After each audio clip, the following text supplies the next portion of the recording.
श्रावण महिना चालू झाला आहे आणि श्रावण महिन्यात खूप सारे उपवास आहे. तर रोज रोज खिचडी खाऊन कंटाळा आला आहे. तर त्यासाठी आजची रेसिपी नक्की बघा. नमस्कार, मी स्वप्ना वायकर, वायकर्स किचनमध्ये तुमच्या सगळ्यांचे मनापासून स्वागत करते. तर बघा, आज तुम्हाला दाखवते मी उपवासाची बटाट्याची भाजी आणि वरई आणि साबुदाण्याचे डोसे. तर त्यासाठी पहा, 1 वाटी वरईचे तांदूळ घेतलेले, त्याला भगरही म्हणतात किंवा वरई पण म्हणतात. आणि पाव वाटी साधारण मी साबुदाणा घेतला आहे. अर्धी वाटी साबुदाणा घेऊ शकता. इथे मी पावच वाटी घेतलेला आहे.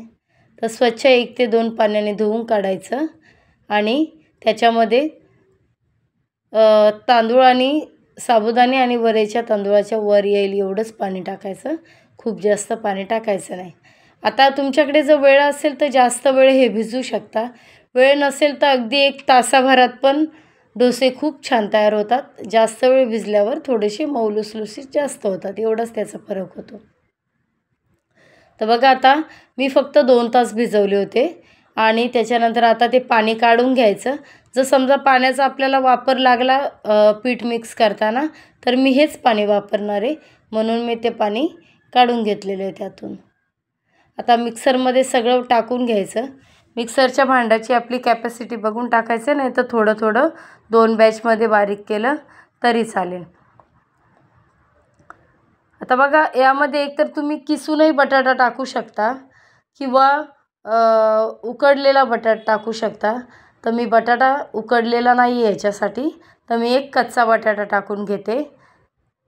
त्याच्यामुळे घट्टसर असं मिश्रण होतं आणि व्यवस्थित डोसे निघतात आपले. तर बघा, 1 बटाटा टाकून घेतला आहे. थोडेसे शेंगदाणे भाजले होते, सालासकटच घेतलेत, अजिबात टरकरी वगैरे काढली नाही आहेत. हिरव्या मिरच्या घेतल्यात 4 ते 5, तुमच्या चवीनुसार घेऊ शकता तिखट.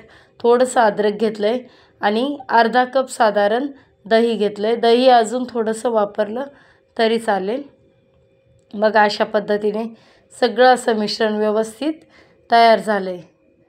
तर एका पातेल्यामध्ये काढून घ्यायचं आणि थोडंसं मिक्सरच्या भांड्यामध्ये आपलं जे पाणी उरलेलं होतं ते टाकून व्यवस्थित अशी कन्सिस्टन्सी आली पाहिजे, म्हणजे आपल्याला डोसे बनवण्यासाठी व्यवस्थित असं पीठ तयार झालेलं पाहिजे.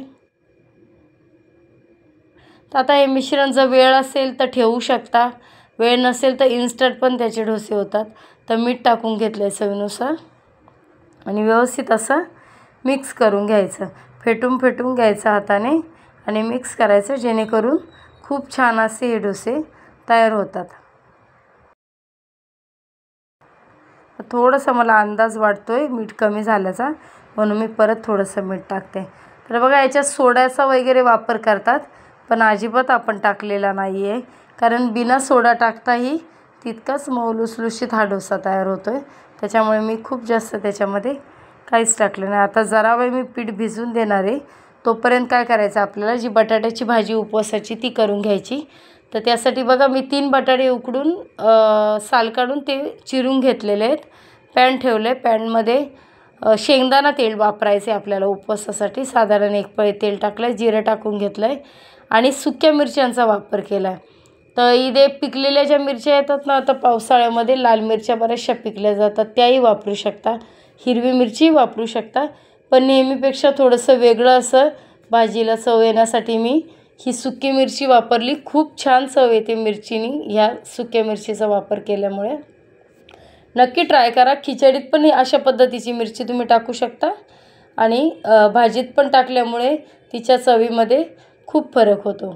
तर बघा, आता बटाटा व्यवस्थित असा थोडा ना आपण मॅश करून घ्यायचा आहे उलटण्याच्या साहाय्याने.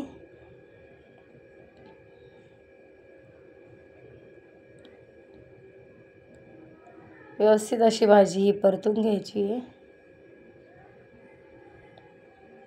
थोडासा बटाटा ना उकडण्यामध्ये थोडीशी कसर झाल्यामुळे त्याच्या फोडी जराशा मोठ्या राहिल्या गेल्या. तर आता बघा, याच्यामध्ये 1 ते 1.5 चमचा फक्त दाण्याचं कूट टाकायचं आहे. खूप जास्त कूट वापरायचं नाही. तर इथे तुम्ही ओलं खोबरंसुद्धा वापरू शकता किंवा दाण्याचं कूट वापरू शकता. नॉर्मल दाण्याचं कूट टाकूनही भाजी खूप छान टेस्ट येते भाजीला।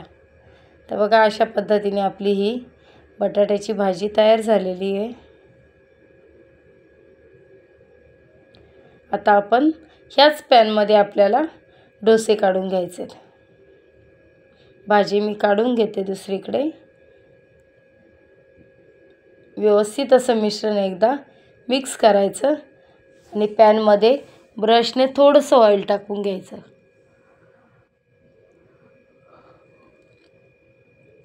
तर काय होतं, नॉनस्टिकचे पॅन जर असतील ना तर व्यवस्थित असे डोसे निघले जातात। अगदी सहज नॉर्मल असा मी फिरवती आहे, पण एकदम डोसा न चिकटता निघला जातो आहे।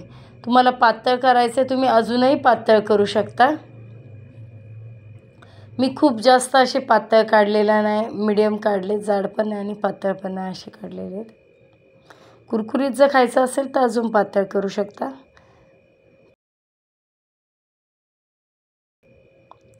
तर बघा झाकण वरून ठेवून घ्यायचं आणि चेक करायचं तर व्यवस्थित असा सहज अगदी निघलाय। परत मला वरून तेल टाकायची पण गरज नाही लागली। अशा पद्धतीने आपला हा डोसा तयार झालाय। दोन्ही बाजूने व्यवस्थित असा शेकला की तो काढून घ्यायचा आहे आणि गरम गरम हे डोसे सर्व करायचे आहेत आपण।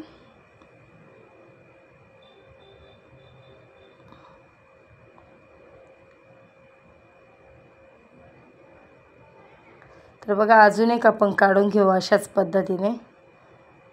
तर काय होतं, श्रावणामध्ये खूप सारे उपवास असतात आणि मग त्याच्यामध्ये कंटिन्यूज आपण एक पदार्थ खाऊन कंटाळतो। तर अशा वेळेस हा पर्याय खूप छान आहे आणि पोटभरीचं एकदम वाटतं, अजिबात असं पोट रिकामं पण वाटत नाही। तर बघा बटाट्याची भाजी वाढून घेते। दही टाकायचं आहे थोडंसं, दही किंवा चटणीमध्ये पण खाऊ शकता। तर अशा पद्धतीची आपली बटाट्याची भाजी आणि वरई साबुदाण्याचे डोसे तयार आहेत।